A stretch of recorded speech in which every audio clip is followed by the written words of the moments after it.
following breaking news, standing by for a news conference about to begin to discuss new developments in the nearly 8-year-old murder case of a child. Jodi Parrack, just 11 years old at the time of her death. News Channel 3's Jessica Harthorn has been digging into this story all day for us, uncovering new information. She is live tonight outside the St. Joseph County Courthouse in Centerville, Jess, where in just a matter of moments, we are expecting to hear this big break in the case. That's right, Kate, and this is what we know so far. Now, at this point, a man, 65-year-old Daniel Furlong, was actually arrested after attacking an 11-year-old little girl at a mobile home park in White Pigeon last month. Now, after we covered this story, that man was arrested, and part of his DNA was sent in to see if there was any connection to this Jodi Parrack investigation. Now, Parrack was murdered back in 2007, and the body of that 11-year-old was discovered in Constantine Township Cemetery after she went missing riding her bicycle. Autopsy results showed that she had been strangled, but her killer has never been found. Now, Kathy Stafford tells us that she's so thankful that her daughter Mackenzie was able to escape from Furlong after he pulled her into his garage, attempted to tie her up with extension cords, and then held a steak knife to her abdomen. Furlong was charged with knowingly restraining a child and then assault with a dangerous weapon. Now, Furlong was evicted from his mobile home park in Colonial Estates after his arrest. And today we were there at a home off Buckskin Road in Kalamazoo when state police were actually executing a search warrant. Now, records show that owner with the last name of Furlong. Now, once again, 65-year-old Daniel Furlong is the same man who police say attacked an 11-year-old girl in White Pigeon last month. Of course, that press conference will be getting underway in just a matter of minutes. We'll be listening in on what the prosecutor and state police have to say about this very important case. Kirk, Kate, back to you. We're going to return now live to Centerville, where News Channel 3's Jessica Harthorn is. She has sources on this case, has all sorts of more information on this big development today. Jessica, what have you been learning? Well, Kirk, I went back to White Pigeon today to talk to the mother of that 11-year-old little girl who was attacked just a month ago. She tells me she is just completely shocked by this, but also happy that this killer has now been arrested. I'm just happy that my daughter had the strength to get away from him. Kathy Stafford sat speechless today after hearing the man accused of attacking her 10-year-old daughter Mackenzie with a steak knife just 3 weeks ago is the man authorities believe murdered 11-year-old Jodi Parrack back in 2007. Her body was discovered in Constantine Township Cemetery after she went missing riding her bicycle. Autopsy results revealed that she had been strangled, but her killer was never found. I told Mackenzie when this happened to her that something good may come out of something bad. She may not understand what it is, but obviously something good came out of it. Park managers tell us that Furlong was evicted from his home in Colonial Estates in White Pigeon after his initial arrest involving Mackenzie Stafford. And this morning, state police executed a search warrant at a home off Buckskin Road in Kalamazoo. Records show the owner there with the last name of Furlong. Stafford tells us her daughter Mackenzie still has nightmares after what happened to her, but she's so proud her daughter has helped bring closure to Jodi Parrack's family. I'm sure Jodi wasn't his first, and I hope to God Mackenzie was his last. And of course, tonight, coming up at 5:30 and 6 o'clock, we'll have more developments from this press conference held right here in Centerville. Reporting live from Centerville, Jessica Harthorn, News Channel 3.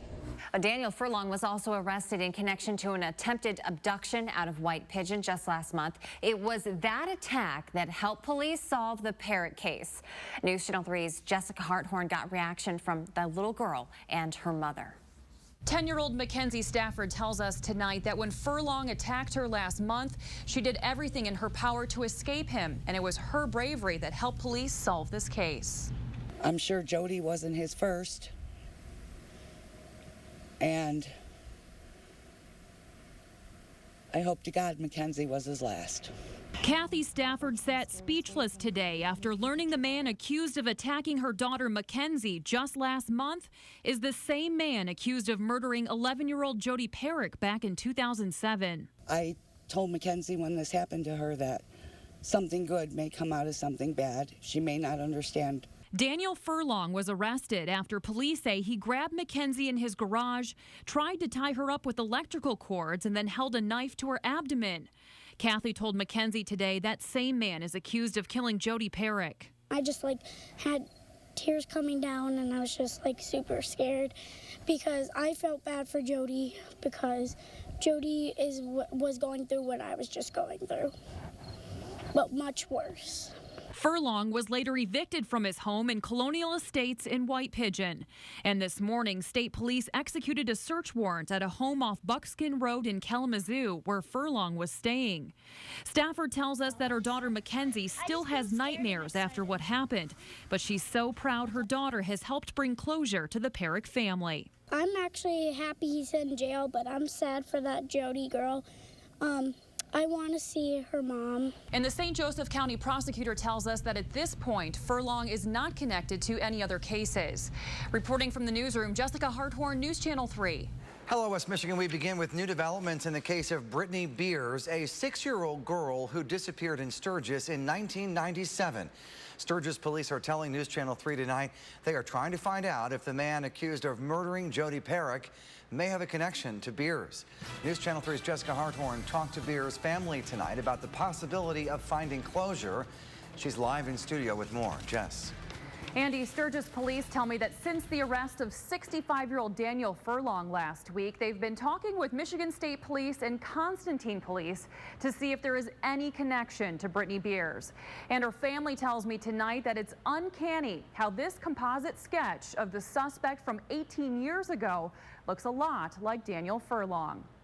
Jodi's looks and Brittney's were all pretty much the same. Paula Zimmerman tells us that when she learned 65-year-old Daniel Furlong was arrested last week and accused of murdering 11-year-old Jodi Parrack, it brought back vivid memories from 18 years ago when she was searching for her missing granddaughter, Brittney Beers. We tramped around in woods and everything else, along with her father and stepmother, probably for a good 3 months. Beers was 6 years old when Sturgis police say she was last seen talking to a man at Village Manor Apartments. It happened the night of September 16th, 1997, and News Channel 3 was there at that press conference. It's a very difficult time for this family to deal with this. Police later released this sketch of the unidentified man last seen speaking to Beers. And tonight, we showed Zimmerman that sketch and a recent photo of Furlong. It does look like the same person. Daniel Furlong? Yeah. Yeah, it does look like him. White Pigeon police tell us since Furlong's arrest, another teenage girl has come forward saying she was approached by Furlong. And tonight, Michigan State Police say another woman reported she may have had interaction with Furlong back in 2006. Beers' stepmother tells us tonight that she longs for closure. Brittney's father died not knowing the truth. I've gotten really strict with my own kids, very protective with them. I don't like to let them go out. I mean, even if they're, even with them being adults. And tonight, we also discovered that a man with a connection to the Sturgis area has been putting up these posters and is now offering a $50,000 reward for any information leading to a conviction in the Beers case. Andy? A St. Joseph County man confesses to the murder of 11-year-old Jodi Parrack in 2007. But what's next for Daniel Furlong, who now faces life in prison? News Channel 3's Jessica Harthorn is live in Paw Paw tonight after learning new information, Jess, about the case from Michigan State Police. Kate, state police tell me that over the past 8 years, they've spent 25,000 hours investigating the murder of Jodi Parrack. Since 2007, Michigan State Police detectives were committed to solving 11-year-old Jodi Parrack's murder. Lieutenant Chuck Christensen tells us it was an emotional roller coaster, and at one point they were given a false confession by another person. And then you investigate it and follow up on it, and then the bottom drops right out. Today, we asked state police how Daniel Furlong reacted when he knew his DNA matched what was discovered on the body of Jodi Parrack. He shook uncontrollably from head to toe, and he thought, he made the statement that it's cold out here. It wasn't cold at all that day. It was warm. We were talking to him outside, and it was adrenaline from the fact that he knew that he was caught.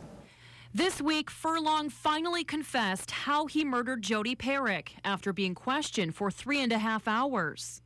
Did he tell you why he killed her? He had a sexual urge. Next week, Furlong will undergo a series of polygraph tests as part of a plea agreement. St. Joseph County Prosecutor John McDonough says that he will be asked about Brittney Beers, another girl who disappeared in the late 90s. If we're able to help out any other families, we're going to do it. State police tell us they're hoping Furlong will admit to potential attempted kidnappings or unsolved CSC cases, and that it's possible he could be a serial killer. State police also tell us that Furlong's DNA has been entered into a national database to see if he's committed crimes outside of Michigan. Reporting live from Paw Paw, Jessica Harthorn, News Channel 3. Yeah, we're learning much more tonight about the investigation that led to the capture of an accused child murderer. News Channel 3's Jessica Harthorn dug into a police report from the day that Daniel Furlong allegedly attacked a 10-year-old girl in White Pigeon and talked with other girls who say they too were approached by him in the past. She's live now with the details. Jess. Well, Andy, that police report says that Furlong told police that the neighborhood girls would like to come play at his house. And tonight we talked to 3 of them who are chilled by what's happened. Documents from White Pigeon police reveal that 65-year-old Daniel Furlong willingly interviewed with officers after 10-year-old Mackenzie Stafford accused him of trying to tie her up with extension cords at knife point. And when asked by police if he put his hand over her mouth, Furlong replied, "Not that I know of." But DNA collected from that encounter linked Furlong to the 2007 murder of 11-year-old Jodi Parrack, which police say he admitted to. After his arrest, Furlong's next-door neighbor, Kurt Huckendubler, says that he was overcome with emotion. Just feeling rage, which is out of character for me, but I was just furious thinking about him being right there. Especially because Huckendubler says Furlong was his stepdaughter's umpire for Little League. I talked to him a lot before the games. He'd ask me how it was. He could tell me I could come down and get softball sometimes if I needed to practice with him. Documents also show that Furlong admitted to police he has a game room in the house where the kids like to play. He had like a room that had a pool table and like a little basketball hoop, and that he would always like invite us in to play. 11-year-old Phoenix Ross also told us tonight that she'd been inside Furlong's home twice. And I was talking to him, and then he started getting closer to me, and that's just when I decided to leave and told him I had to go. Also revealed that a 16-year-old girl told police that Furlong approached her in White Pigeon as well. Police are also investigating whether he's connected to any other cases in this area. Live in the newsroom tonight, Jessica Harthorn, News Channel 3. Child's murder leads to shocking revelations about other unsolved crimes. We broke the news of Daniel Furlong's arrest earlier this year. And today we were in court as he pleaded guilty to second-degree murder in the 2007 death of 11-year-old Jodi Parrack. State police say Furlong confessed to luring Jodi into his garage, tying her up, assaulting her, suffocating her, and then dumping her body in a nearby cemetery. He also confessed that he planned on killing another little girl this year who escaped his garage. Our Jessica Harthorn talked exclusively to her tonight, as well as the prosecutor in the case. And she begins our live team coverage now. Jess. Now, Andy, prosecutor John McDonough told us today that the reason for this plea agreement was simple, that Daniel Furlong would spend the rest of his life in prison no matter what. And by giving him immunity this way, they knew that he would tell the truth. For as evil as he is, for as scary as he is, you know, I thank him for coming clean. Daniel Furlong faces life in prison. He pled guilty to second-degree murder today in the 2007 killing of Jodi Parrack. In exchange, the St. Joseph County prosecutor gave Furlong immunity for other cases if he agreed to polygraph tests. If we could possibly solve some other cases that he may have been involved in or have knowledge of, we want to do that. And it was. Do you believe Daniel Furlong is a serial killer? I don't know. He could be. In August, 10-year-old Mackenzie Stafford escaped an attack by Furlong after police say he attempted to tie her up at knife point. That attack provided the DNA evidence needed to connect Furlong to Jodi Parrack. But as part of the plea agreement, Mackenzie's assault was also dropped. Mackenzie's mother tells us she was furious the prosecutor never notified her of the deal. I've already had a son murdered, you know, so